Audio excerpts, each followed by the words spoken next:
मंगलाचरण, जिससे इस जगत की सृष्टि, स्थिति और प्रलय होते हैं, क्योंकि वह सभी सद्रूप पदार्थों में अनुगत है और असत पदार्थों से पृथक है, जड़ नहीं चेतन है, परतंत्र नहीं स्वयं प्रकाश है, जो ब्रह्मा तथा हृदयगर्भ नहीं, प्रत्युत उन्हें अपने संकल्प से ही जिसने वह उस वेद ज्ञान का दान किया है, जिसके संबंध में बड़े बड़े विद्वान भी मोहित हो जाते हैं। जैसे तेजों में सूर्य रश्मियों में जल का, जल में स्थल का और स्थल में जल का भ्रम होता है, वैसे ही जिसमें यह त्रिगुणमय जागृत स्वप्न सुषुप्ति रूपा सृष्टि मिथ्या होने पर भी अधिष्ठान सत्ता से सत्यवत प्रतीत हो रही है, उस अपनी स्वयं प्रकाश ज्योति से सर्वदा और सर्वथा माया और माया कार्य से पूर्णतः मुक्त रहने वाले परम सत्य रूप परमात्मा का हम ध्यान करते हैं। महामुनि व्यासदेव के द्वारा निर्मित इस श्रीमद् भगवत पुराण में मोक्ष पर्यंत फल की कामना से रहित परम धर्म का निरूपण हुआ है।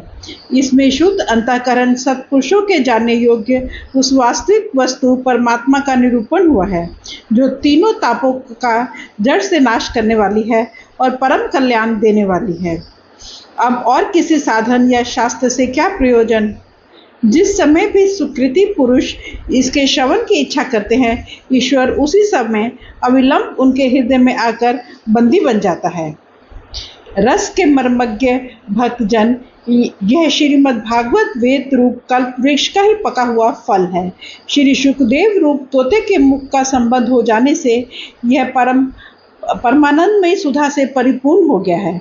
इस फल में छिलका, गुठली आदि त्याज्य अंश तनिक भी नहीं है। यह मूर्तिमान रस है।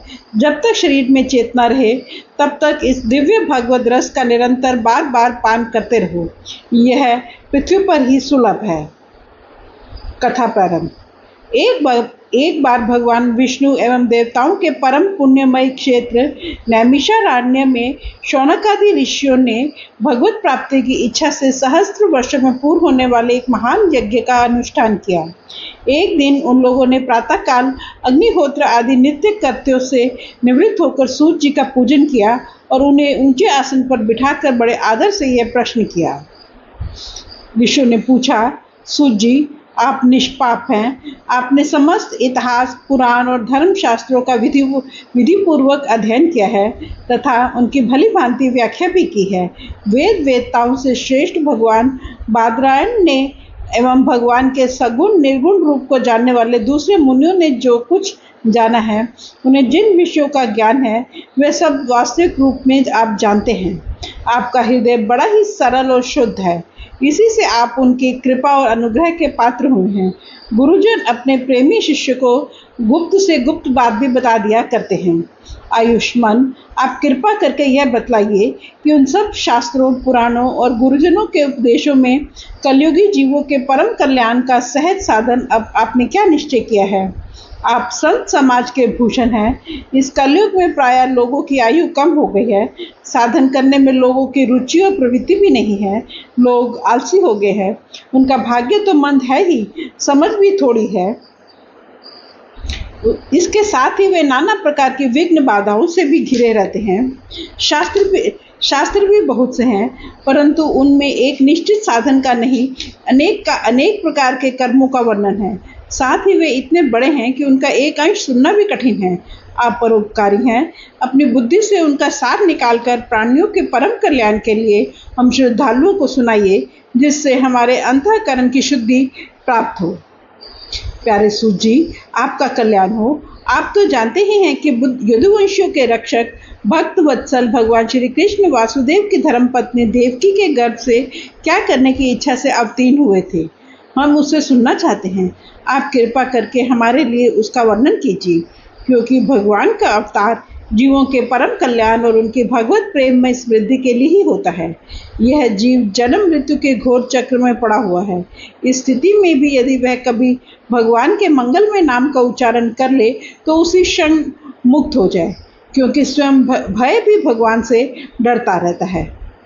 सूत जी, परम विरक्त और परम शांत मुनिजन भगवान के श्री चरणों की शरण में रहते हैं। अतएव उनके स्पर्श मात्र से संसार के जीव तुरंत पवित्र हो जाते हैं। इधर गंगा जी के जल का बहुत दिनों तक सेवन किया जाए तब कहीं पवित्रता प्राप्त होती है। ऐसे पुण्यात्मा भक्त जिनकी लीलाओं का गान करते रहते हैं, उन भगवान का कलिमल हारी पवित्र यश भला आत्मशुद्धि की इच्छा वाला ऐसा कौन मनुष्य होगा जो श्रवण ना करे। वे लीला से ही अवतार धारण करते हैं। नारद आदि महात्माओं ने उनके उदार कर्मों का गान किया है।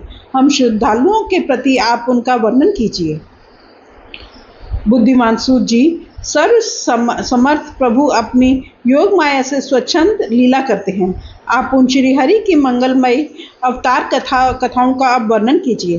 पुण्य कीर्ति भगवान की लीला सुनने से हमें कभी भी तृप्ति नहीं हो सकती, क्योंकि रसज्ञ श्रोताओं को पद पद पर भगवान की लीलाओं में नए नए रस का अनुभव होता है। भगवान श्री कृष्ण अपने को छिपाए हुए थे।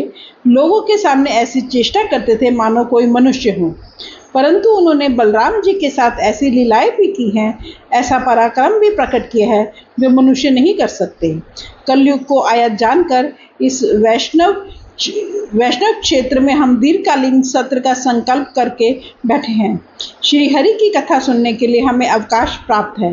यह कलयुग अंतःकरण की पवित्रता और शक्ति का नाश करने वाला है। इससे पार पाना कठिन है। जैसे समुद्र से पार जाने वालों को कर्णधार मिल जाए, उसी प्रकार इससे पार पाने की इच्छा रखने वाले हम लोगों से ब्रह्मा ने आपको मिलाया है। धर्म रक्षक ब्राह्मण भक्त योगेश्वर भगवान श्री कृष्ण के अपने धाम में पधार जाने पर धर्म ने अब किसकी शरण ली है, यह बताइए। फ्रेंड्स, इसके साथ ही श्रीमद् भागवत पुराण के प्रथम स्कंद का प्रथम अध्याय समाप्त होता है। Thank you.